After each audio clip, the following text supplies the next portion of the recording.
નમસ્કાર દર્શક મિત્રો, અરવલ્લી ભિલોડાથી મહત્વના સમાચાર મળી રહ્યા છે.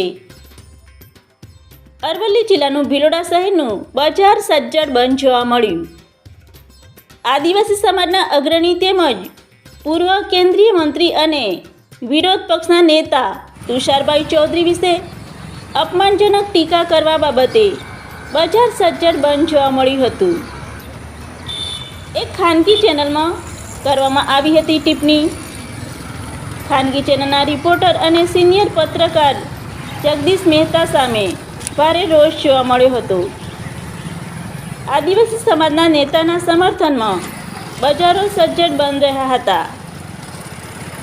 તમામ વેપારીઓ સ્વયંભૂ બંધ રાખીને સમર્થન આપ્યું હતું. આગામી દિવસમાં આ બાબતે ગંભીરતાપૂર્વક તાત્કાલિક ધોરણે પગલાં લેવામાં નહીં આવે તો ઉગ્ર આંદોલન કરવાની આદિવાસી સમાજે ચીમકી ઉચ્ચારી હતી. Reporting by Jyotika Kharadi.